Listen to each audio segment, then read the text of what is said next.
नमस्कार, आप देख रहे हैं डीडी न्यूज। आपके साथ मैं हूं गौरव श्रीवास्तव। तो चलिए बुलेटिन की शुरुआत करते हैं और सबसे पहले नजर डालते हैं इस वक्त की हेडलाइंस पर।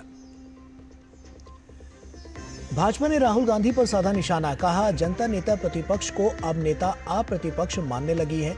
कहा संवैधानिक संस्थाओं को धमकी देने वाले राहुल अब हो गए हैं विध्वंसक।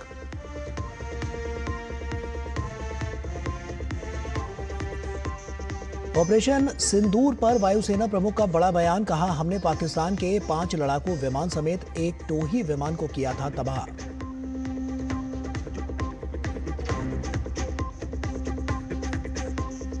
दिल्ली के जैतपुर में दर्दनाक हादसा, भारी बारिश के कारण एक समाधि स्थल की दीवार गिरी, 7 लोगों की मौत।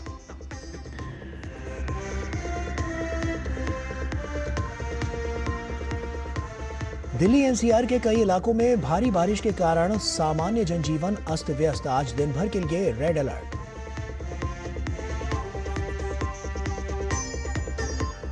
और देश भर में हर्षोल्लास के साथ मनाया जा रहा है रक्षाबंधन। राष्ट्रपति द्रौपदी मुर्मू और प्रधानमंत्री नरेंद्र मोदी ने दी शुभकामनाएं।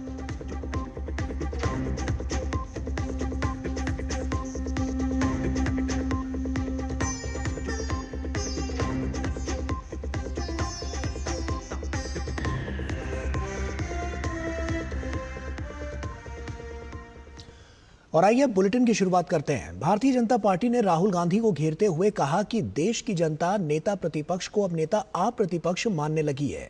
भाजपा प्रवक्ता गौरव भाटिया ने प्रेस कॉन्फ्रेंस में कहा कि राहुल गांधी अब संवैधानिक संस्थाओं को धमकी देने लगे हैं।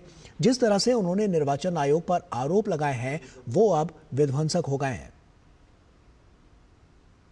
राहुल उर्फ अराजक तत्व अब राहुल उर्फ विध्वंसक हो गए हैं। अब वो विध्वंस करना चाहते हैं संवैधानिक संस्थाओं का, भारत के लोकतंत्र का। आपको हक है अपने आरोप लगाने का भी और मुद्दे उठाने का भी, लेकिन धमकी देना नेता प्रतिपक्ष के लिए अशोभनीय है, निंदनीय है, पीड़ाजनक है हमारे लिए कि वो संवैधानिक संस्थाओं को अब धमकी देने लगे हैं। और वहीं भाजपा प्रवक्ता ने कहा कि नेता प्रतिपक्ष जिन्होंने संविधान की शपथ ली है, क्या वो संवैधानिक संस्थाओं का विरोध कर सकते हैं। उन्होंने कहा कि राहुल गांधी मीडिया में अनर्गल आरोप लगाते हैं और प्रमाण मांगे जाते हैं तो प्रमाण नहीं देते। जब चुनाव हारते हैं तो ठीकरा कहीं फोड़ना है, तो ठीकरा फोड़ते हैं वो कभी ईवीएम पे, कभी वीवीपैट पे, कभी इलेक्शन कमीशन ऑफ इंडिया पे, और झूठे आरोप लगाते हैं बिना तथ्यों के, और कभी औपचारिक शिकायत नहीं देते हैं। No formal complaint is ever given. Operation Sindoor के दौरान भारत ने पाकिस्तान को बुरी तरीके से धूल चटाई थी और इस बीच air chief marshal Amarpreet Singh ने ऑपरेशन सिंदूर से जुड़ी अहम जानकारी साझा की है। Air chief martial AP Singh ने बेंगलुरु में आयोजित एक कार्यक्रम में बताया कि ऑपरेशन सिंदूर के दौरान 5 पाकिस्तानी लड़ाकू विमान और एक अन्य बड़ा टोही विमान मार गिराया गया। वायुसेना प्रमुख ने कहा है कि पाकिस्तान द्वारा किए गए हमलों को रोकने में रूस निर्मित S-400 एयर डिफेंस सिस्टम महत्वपूर्ण भूमिका निभाई। उन्होंने कहा कि पाकिस्तान का जो बड़ा विमान गिराया गया वो एक airborne warning and control system AWACS से लैस था। We have indication of at least one AEWNC in that AEWC hangar and a few F-16s which were under maintenance there. Apart from these, the SAGW systems, mostly from, I'm talking about fighter aircraft are from S-400. We have at least 5 fighters confirmed killed and 1 large aircraft, which could be either an Elint aircraft or an AWNC aircraft, which was taken on at a distance of about 300 kilometers. This is the actually largest ever recorded surface-to-air kill. वायुसेना प्रमुख ने कहा कि operation सिंदूर की सफलता का एक प्रमुख कारण राजनीतिक इच्छा शक्ति का होना था। उन्होंने बताया कि हमें बहुत स्पष्ट निर्देश दिए गए थे। तीनों सेनाओं के बीच बेहतरीन समन्वय ने ऑपरेशन में महत्वपूर्ण भूमिका निभाई। I want to talk about something like, if I can say, what were the reasons for success? One, which I can think of, is that there was political will. I'm being very, very candid here, very open here, because I hear various versions of it. I think if I tell you something, people will have to believe, because I was there listening to everybody, attending every meeting. There was very clear political will, very clear directions which were given to us, and there were no kind of restrictions which were put on it. Air chief martial ने कहा कि operation Sindoor के दौरान हम 80 से 90 घंटे के युद्ध में इतना नुकसान कर पाए कि उन्हें पता चल गया कि अगर वे इसे जारी रखेंगे तो उन्हें इसकी और भी अधिक कीमत चुकानी पड़ेगी। और यही वजह थी कि उन्होंने हमारे डीजीएमओ को संदेश भेजा कि वे बात करना चाहते हैं। You know, more of the high-tech war which was fought in about 88-90 hours of war, we were able to achieve, so much of damage to their system that it was very clear in their mind that in this current situation, if they continue, they are going to continue paying for it more and more. So they have come forward and sent a message again through DGMO कि हम बात करना चाहते हैं, and which was accepted from our side. RG Kar medical college और अस्पताल बलात्कार हत्याकांड के 1 साल पूरे होने के उपलक्ष्य में नवन्ना अभिजन रैली का आयोजन किया गया, जिसमें लोगों ने बढ़ चढ़कर भाग लिया। रैली में लोगों ने पश्चिम बंगाल की मुख्यमंत्री ममता बनर्जी के खिलाफ नारे भी लगाए। साथ ही मुख्यमंत्री से राज्य में महिलाओं की सुरक्षा को लेकर सवाल भी किए। नवन्ना अभिजन रैली के दौरान पश्चिम बंगाल विधानसभा में विपक्ष के नेता शुभेंदु अधिकारी ने कहा कि ममता बनर्जी बंगाल से जाने वाली हैं। ममता जाने वाला है। बंगाल वर्सेस ममता, बंगाली वर्सेस ममता, नारी versus Mamata, Janata versus Mamata. Mamata should go. और नवन्ना अभिजन रैली के दौरान भाजपा विधायिका अग्निमित्रा पॉल ने कहा है कि ममता बनर्जी डर गई हैं और इसीलिए पुलिस द्वारा जनता पर लाठीचार्ज करवा रही हैं। कोर्ट के आदेश से हम यहां रैली कर रहे हैं। ममता सरकार की अराजकता का जवाब जनता चुनाव में देगी। ममता डर गई है और पुलिस को देकर जनता को पीड़न कर रहे, सबड्यू करने का कोशिश कर रहे और लाठीचार्ज किया।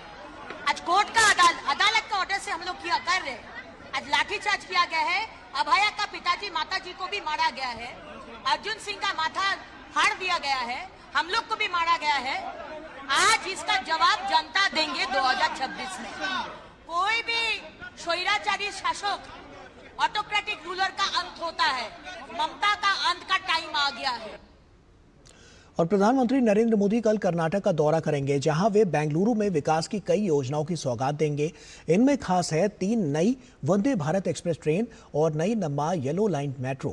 बेंगलुरु से देखिए हमारे संवाददाता अभिषेक सिंह की ये खास रिपोर्ट। देश की रेल सफर में एक और ऐतिहासिक कदम। 10 अगस्त 2025 को मिलने जा रही हैं 3 नई वंदे भारत एक्सप्रेस ट्रेनें, जिसे प्रधानमंत्री नरेंद्र मोदी बेंगलुरु के केएसआर रेलवे स्टेशन से हरी झंडी दिखाकर रवाना करेंगे। पहली वंदे भारत ट्रेन बेलगावी से क्रांतिवीर संगोली रायण बेंगलुरु के बीच चलेगी, जो बेंगलुरु, तुमकुरू, हासन, चिक्कमगलुरु, चित्रदुर्ग, दावणगेरे, हावेरी, धारवाड़, उत्तर कन्नड़ और बेलगावी जैसे जिलों को तेज रफ्तार से जोड़ेगी। दूसरी वंदे भारत एक्सप्रेस अजनी, नागपुर से पुणे के बीच शुरू होगी, जिससे नागपुर, वर्धा, अमरावती, अकोला, जलगांव, नासिक, अहिल्यानगर और पुणे के यात्रियों को बेहतर कनेक्टिविटी मिलेगी। तीसरी वंदे भारत ट्रेन अमृतसर से श्री माता वैष्णो देवी कटरा के बीच चलेगी, जो अमृतसर, जालंधर, पठानकोट, जम्मू और रियासी के यात्रियों को तेज और आरामदायक यात्रा का अनुभव दिलाएगी। वंदे भारत है, ये हमारा फ्यूचर एक बहुत बड़ा प्रोडक्ट रहेगा इंटरसिटी ट्रैवल के लिए, जो आम आदमी की को दृष्टि में रखते हुए जो अमृत भारत ट्रेन है उसकी भी लॉन्च हो रही है। हम लोग वंदे भारत स्लीपर भी लॉन्च करने जा रहे हैं। ये धीमे धीमे एक बहुत इंपॉर्टेंट फ्यूचर के प्रोडक्ट हो जाएंगे और 2030 तक लगभग जो वंदे भारत के प्रोडक्शन है वो उसमें काफी इजाफा होगा। वहीं देश को 3 और नई वंदे भारत एक्सप्रेस ट्रेन की सौगात के बाद बेंगलुरु के लोगों को प्रधानमंत्री मोदी एक और बड़ी सौगात देंगे, यानी नम्मा मेट्रो की येलो लाइन की। इस 19.15 किलोमीटर लंबे मेट्रो कॉरिडोर पर हर 25 मिनट में 3 चालक रहित ट्रेनें चलेंगी। यह कॉरिडोर दक्षिणी बेंगलुरु में इलेक्ट्रॉनिक सिटी होते हुए आरवी रोड को बोम्मा संद्रा से जोड़ेगा, जिसमें 16 स्टेशन होंगे। इस नई येलो लाइन के शुरू होने से दक्षिण बेंगलुरु के औद्योगिक क्षेत्रों को बेहतर कनेक्टिविटी मिलेगी और लोगों को विश्व स्तरीय आरामदायक यात्रा का आनंद। साथ ही सबसे बड़ी बात, लोगों को ट्रैफिक से निजात मिलेगी। प्रधानमंत्री नरेंद्र मोदी रविवार को बेंगलुरु में पर्पल लाइन और ग्रीन लाइन के बाद अब इस तीसरे येलो लाइन मेट्रो की भी शुरुआत करेंगे, जो यहाँ के लोगों को ट्रैफिक से निजात दिलाएगा और रागीगुडा से लेकर इन्फोसिस तक का विश्व स्तरीय यात्रा का अनुभव भी कराएगा। प्रधानमंत्री नरेंद्र मोदी द्वारा शुरू की जाने वाली रेल और मेट्रो से बेंगलुरु में विकास को और गति मिलेगी। कर्नाटक में चलने वाली यह 11वीं वंदे भारत एक्सप्रेस ट्रेन होगी। वहीं आंकड़ों पर नजर डालें तो देश भर में वंदे भारत ट्रेन 144 सेवाओं के जरिए 24 राज्यों और केंद्र शासित प्रदेशों तक पहुंच चुकी है, जो अब 150 तक पहुंच जाएगी। सरकार का लक्ष्य अगले 3 वर्षों में 200 और वंदे भारत ट्रेनों को शुरू करने का है। निश्चित ही ये कहना गलत नहीं होगा कि बेंगलुरु से बेलगावी के बीच नई वंदे भारत ट्रेन और नई येलो मेट्रो लाइन यात्रा समय को तो कम करेंगी ही, साथ ही यात्रियों को तेज, सुरक्षित और आरामदायक सफर का भी अनुभव कराएगी। Abhishek Singh, DD news, Bengaluru. और वहीं उत्तराखंड के धराली और हर्षिल में भारतीय सेना, आईटीबीपी, एनडीआरएफ और एसडीआरएफ का बचाव और राहत अभियान जारी है। अब तक 816 नागरिकों को बचाया जा चुका है। बचाव और राहत अभियान अभी भी जारी है। क्षेत्र में लिमचिगाड तक सड़क मार्ग आवाजाही के लिए खुला है। वहीं 90 फुट ऊंचे बेली ब्रिज और हर्षिल तथा धराली के बीच 2 किलोमीटर लंबे पैदल मार्ग को सभी क्षेत्रों में उपयोग के लिए उपयुक्त मार्ग में बदलने का काम जारी है। राहत सामग्री और कर्मियों को लाने ले जाने के लिए धरासू से 2 MI-17 और 1 चिनूक हेलीकॉप्टर लगे हैं, जबकि मातली से 8 नागरिक हेलीकॉप्टर नागरिकों को निकालने के लिए सेवा में है। मतली हर्षिल क्षेत्र में मौसम साफ है, जिससे राहत और बचाव अभियान सुचारू रूप से जारी है। अभियान में गुजरात से आई एक महिला को भी सुरक्षित बचा लिया गया है। महिला ने बताया कि वो 5 दिनों से फंसी हुई थी और भारतीय सेना के जवानों के कारण आज वो सुरक्षित है। कहाँ से आ रहे अभी? गुजरात से। गुजरात से? फौज ने क्या मदद करी आपकी? वो मदद करी। अच्छा, खाना रहने वहने के लिए भी करा? रहना बदल। हाँ, 5 दिन पड़े। अच्छा, चलो ठीक है। अभी हेलीकॉप्टर से जाओगे? हेलीकॉप्टर जाएगी। हाँ। आज सुबह से ही दिल्ली और आसपास के राष्ट्रीय राजधानी क्षेत्र के कई हिस्सों में रुक रुक कर भारी बारिश हो रही है। कई इलाकों में जल भराव हो गया है, जिससे लोगों को परेशानियों का सामना करना पड़ रहा है। भारी बारिश के कारण हवाई यातायात पर भी असर पड़ा है। खराब मौसम के कारण लगभग 90 फ्लाइट लेट हो गई हैं, जबकि 4 उड़ानें रद्द करनी पड़ी हैं। दिल्ली और एनसीआर में भारी बारिश के कारण शास्त्री भवन, आरके पुरम, मोती बाग और किदवई नगर जैसे प्रमुख इलाकों में जल जमाव की स्थिति देखी गई, जिससे आवाजाही बुरी तरह से प्रभावित हुई है। मौसम विभाग ने कई हिस्सों के लिए रेड अलर्ट जारी किया है। बिजली और गरज के साथ बहुत भारी बारिश होने की भी चेतावनी दी गई है। और वहीं दिल्ली में तेज बारिश से जैतपुर थाना क्षेत्र में एक समाधि स्थल की दीवार गिर गई। हरिनगर के बाबा मोहन राम मंदिर के पास हुए हादसे में कई लोग मलबे में दब गए हैं। सूचना पर दिल्ली पुलिस, फायर ब्रिगेड और डिजास्टर मैनेजमेंट की टीम ने राहत और बचाव का कार्य शुरू किया। मलबे में दबे 7 लोगों की मौत हो गई है। गंभीर रूप से घायलों को एम्स के ट्रामा सेंटर और सफदरजंग अस्पताल में भर्ती कराया गया है। यहां उनका उपचार चल रहा है। टीम अभी भी लोगों की तलाश में बचाव कार्य जारी रखे हुए है। और वक्त यहां पर एक छोटी सी ब्रेक का है। जल्द हाजिर होते हैं। टाइम पे खा लेना और प्लीज बाइक धीरे चलाना जी। और ये तुम्हारी सेफ्टी के लिए। अरे एक बात तो रह गई। LIC? ये हमारी सेफ्टी के लिए। दिल की सुनो, LIC चुनो। LIC हर पल आपके साथ। मेरी पसंद, मेरी पसंद, मेरी पसंद, मेरी पसंद, हमारी पसंद। हम सबकी पसंद। मजबूत देश का मजबूत सरिया हो गया स्टील। प्रधानमंत्री नरेंद्र मोदी ने नई दिल्ली स्थित अपने आवास पर रक्षाबंधन मनाया। पीएम ने बच्चों से राखी बंधवाई। पीएम से मिलकर बच्चे उत्साह और उल्लास से भरे हुए नजर आए।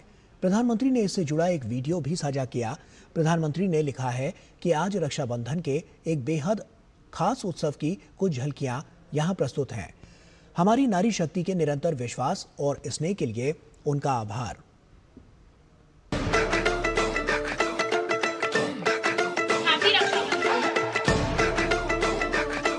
मैं तो मुझे भाई वाली राखी लाई हूँ पीएम के लिए। मैं तो मोदी अंकल के लिए पीकॉक वाली राखी लाई। मेरे साथ हाथ बनाएंगे। अच्छा, ओहो। हाथ मिला सकते हो? हाथ मिलाना है। आप मेरे आई कार्ड से देख लो, मेरा नाम यहाँ पे है। सबसे ऊपर तुम्हारा होना चाहिए। शाबाश।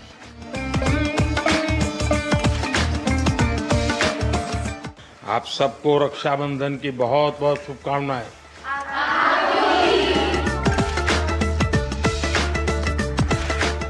आज मिला देश के नेता से सम्मान। रक्षा का धागा, विश्वास की डोर, दिल से निकलता है बस एक ही शोर। जय हिंद। आपके जैसे प्राइम मिनिस्टर बनना चाहते हैं। अच्छा, प्राइम मिनिस्टर बनना है। मातृभूमि करती अभिनंदन, भारत के आप को चंदन। नई सोच नई राह दिखाई, आशा की नव किरण जगाई। स्वच्छ भारत की ज्योति जलाई, जन आवाज से खुशहाली आई। मन की बात, जन जन की आवाज। आप सपा के प्रधानमंत्री हुआ आज राष्ट्र को नाज। उज्ज्वला का दीप जलाया, हर घर चूल्हा तब जल पाया। अटल पेंशन और जीवन ज्योति, हर नागरिक का भविष्य मोती। डिजिटल इंडिया और स्किल इंडिया से हर युवा को मिला आत्मबल। ऑपरेशन सिंदूर से शौर्य दिखाया, दुश्मन को भारत का जौहर दिखलाया। मातृभूमि करती अभिनंदन, भारत भाल के आप हो चंदन। भारत भाल के आप हो चंदन। धन्यवाद। ये सारी योजनाएं आपको याद है? हाँ जी। अरे वाह, बहुत बढ़िया, बहुत बधाई। हम आभार से आए हैं, उन्नत मन गर्व से छाए है। जब भी कभी कोई संकट सामने आया, सिंदूर की तरह स्नेह लुटाया। आपने बेटियों को लौटाया उनका घर, अब ना कोई डर ना कोई सफर। हमारे देश में एक है ऐसा कर्म योगी, जिसकी मिसाल कहीं नहीं होगी। बहुत बड़ी राखी लाई हो। मैंने सुना आपके पास नंदी और गंगा है। हाँ, तुम्हें मालूम है? शाबाश, ये बहुत बढ़िया किया। उनकी राखी में मैंने उनकी नंदी जी की फोटो लगाई थी, तो वो खुद बड़े शौक से थे कि इन छोटे छोटे बच्चों को भी कैसे पता। ऐसा लग रहा था कि मैं अपने किसी बड़े से बात कर रही हूँ जिनको मैं बहुत टाइम से जानती हूँ। मैं एक बच्चे को नहीं संभाल सकती, आप इतने बड़े दुनिया का संभाल लेते हो।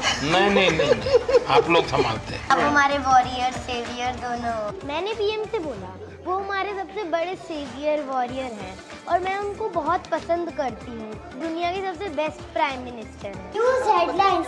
दी Delhi government has opened 33 Ayushman Arogya Mandir to improve health care. बुंदेले हर बोलो के मुँह, हमने सुनी कहानी थी। खूब लड़ी मर्दानी है तो झांसी वाली रानी थी। वाले रानी बन के आई हो। मैं जब छोटी थी तो मेरी विश यही थी कि मुझे एक बार पीएम से मिलना है। आज मेरी विश पूरी हो।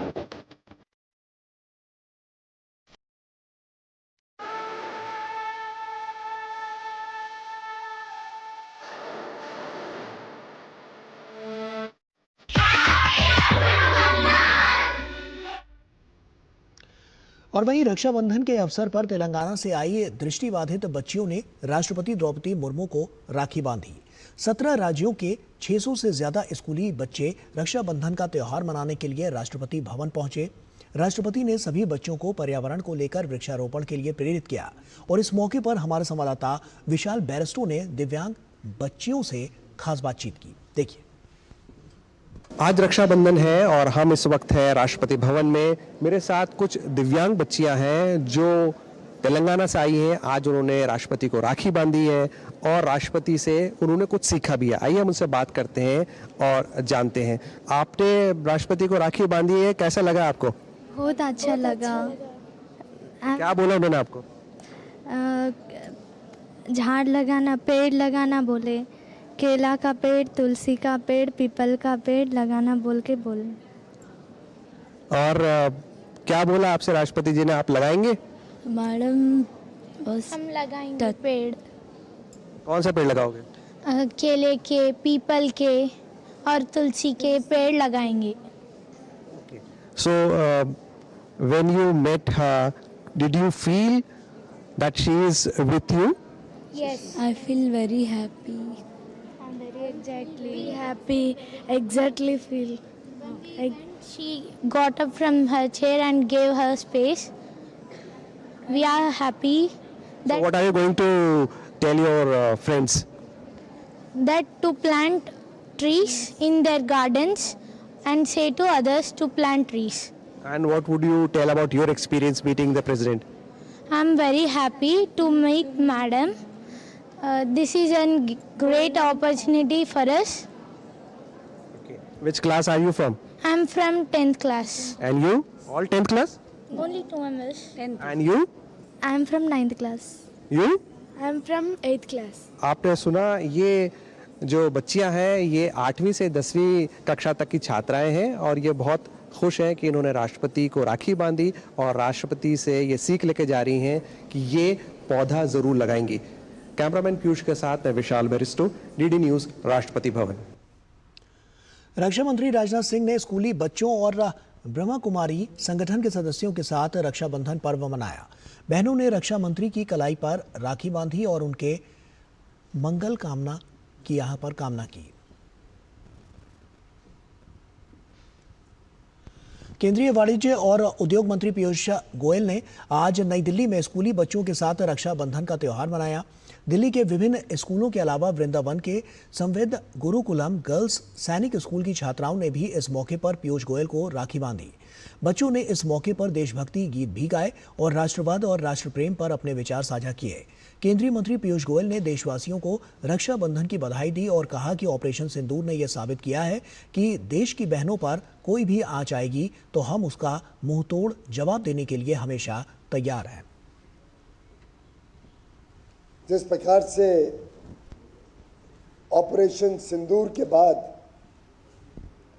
पूरा देश गर्व से महसूस करता है कि हमारी बहनों की रक्षा के लिए हमारे जवानों ने, हमारे सेना बलों ने मुंह तोड़ जवाब दिया, ऐसे ही हमारे सभी बहनों को ये विश्वास है कि प्रधानमंत्री नरेंद्र मोदी, उनका भाई और देश का हर एक नागरिक एकजुट होकर अगर देश पर कोई भी आंच आए तो मुंह तोड़ जवाब देने के लिए तैयार है। भाई बहन के अटूट प्रेम का पर्व रक्षाबंधन आज पूरे देश में बड़े उत्साह से मनाया जा रहा है। छत्तीसगढ़ के दुर्ग जिले में इस बार इस पर्व को एक अनूठे अंदाज में मनाया गया, जिसका मकसद केवल रिश्तों की डोर को मजबूत करना नहीं बल्कि पर्यावरण की रक्षा का संदेश देना भी था। छत्तीसगढ़ के दुर्ग जिले के उतई में स्थित तृतीय रिजर्व बटालियन भिलाई का परिसर, जहां सुबह से ही केंद्रीय औद्योगिक सुरक्षा बल के जवान और केंद्रीय विद्यालय के छात्र छात्राएं एक विशेष आयोजन में जुटे थे। हाथों में रंग बिरंगी राखियां और सामने खड़े हरे भरे वृक्ष। इन पेड़ों की डालियों पर राखी बांधते हुए बच्चों के चेहरे पर वैसा ही स्नेह और अपनापन था जैसा भाई की कलाई पर राखी बांधते वक्त होता है। केंद्रीय औद्योगिक सुरक्षा बल के जवानों और केंद्रीय विद्यालय उदय के छात्र छात्राओं ने वृक्षों पर राखियां बांधी और कहा कि इस रक्षाबंधन त्योहार में हरित रक्षाबंधन महोत्सव में पेड़ उनके परिवार के सदस्य की तरह हैं। पर्यावरण हमारे लिए, हम उसके लिए हैं, लेकिन जब हम उसे त्योहार के साथ जोड़ते हैं तो एक प्रेम का भाव और जागृत होता है। और आप देख रहे हैं हमारे बच्चे इसमें बहुत बढ़ चढ़ के भाग ले रहे हैं। पूरे कैंपस के पौधों को उन्होंने रक्षा सूत्र बांधा है। अब हम एक दूसरे के साथ एक ब्रदरहुड के बंधन में बंध गए हैं। वो हमारे लिए बहुत कुछ कर रहे हैं और हम भी उनका संरक्षण करेंगे। आज हम केंद्रीय विद्यालय CISF भिलाई के छात्र छात्राएं 3rd रिजर्व बटालियन के मेंबर्स के साथ हरित रक्षाबंधन मना रहे हैं।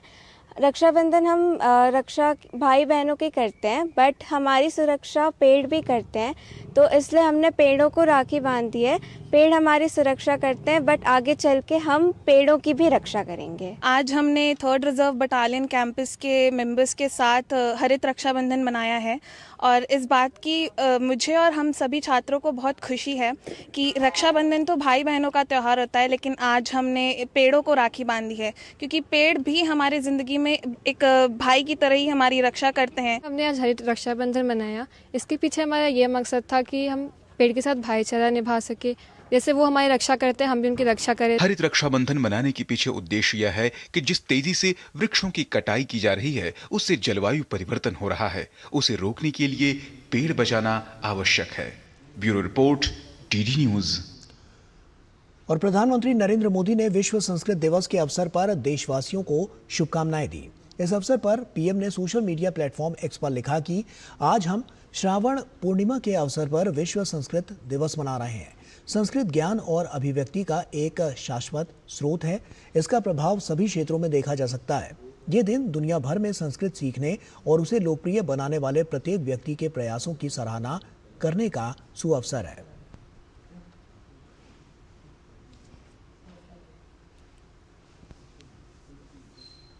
और इसी के साथ फिलहाल इस बुलेटिन में इतना ही। दीजिए इजाजत। नमस्कार।